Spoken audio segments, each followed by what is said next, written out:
हाँ हो गई।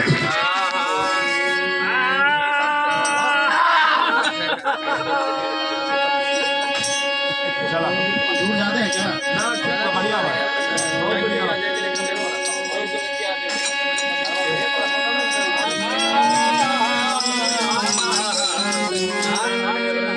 सब बन के जवैया के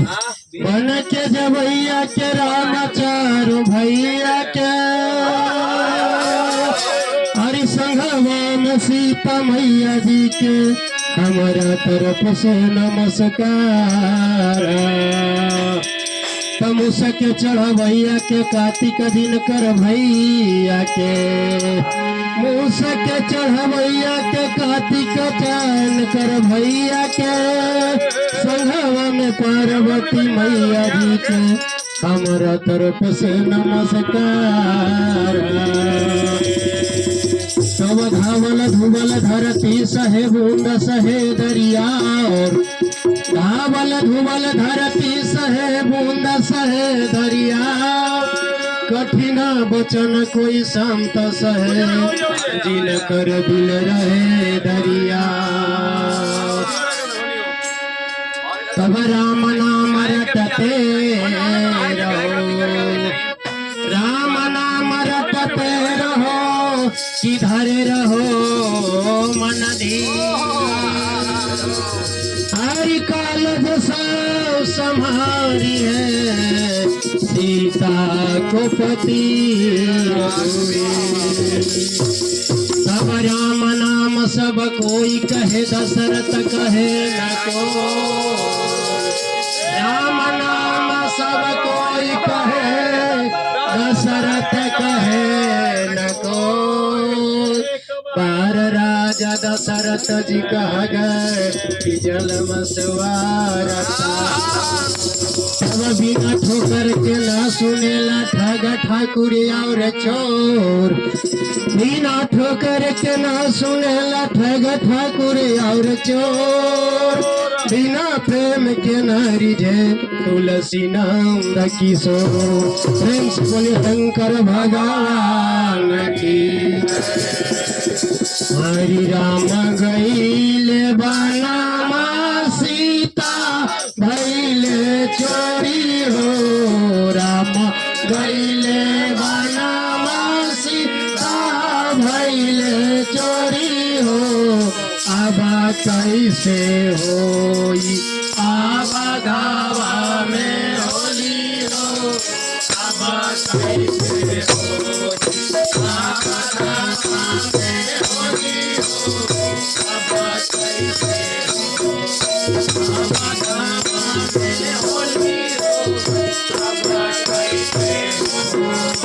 आबा धावा में होली हो आबा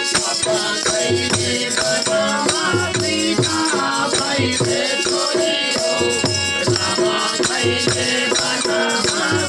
आबा कैसे बनावा सीता भैले चोरी हो रामा कैसे बनावा सीता भैले चोरी हो आबा कैसे होई आबा धावा में होली हो आबा कैसे होई आबा धावा में होली हो आबा कैसे होई आबा धावा में होली हो आबा कैसे होई आबा कैसे बनावा सीता भैले चोरी हो आबा कैसे बनावा सीता भैले चोरी हो आबा कैसे होई आबा धावा में होली हो आबा कैसे होई आबा धावा में होली हो आबा कैसे होई आबा धावा में होली हो आबा कैसे होई आबा कैसे बनावा सीता भैले चोरी हो आबा कैसे बनावा सीता भैले चोरी हो आबा कैसे होई आबा धावा में होली हो आबा कैसे होई आबा धावा में होली हो आई संग कइले के कई महाराज आई संग कइले के कई महाराज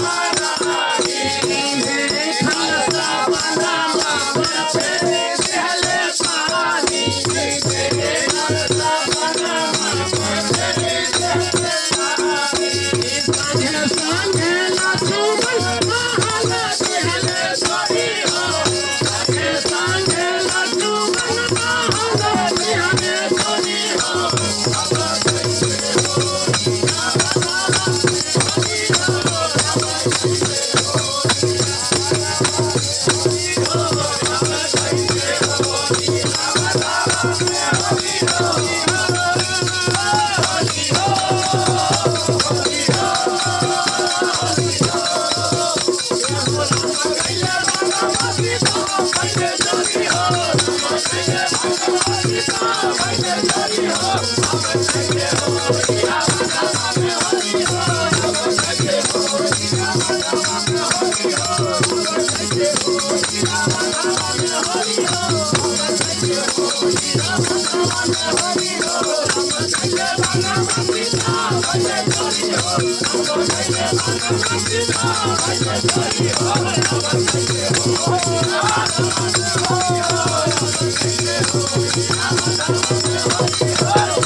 बहुत बढ़िया, बड़ा सुंदर। जय हो जय हो।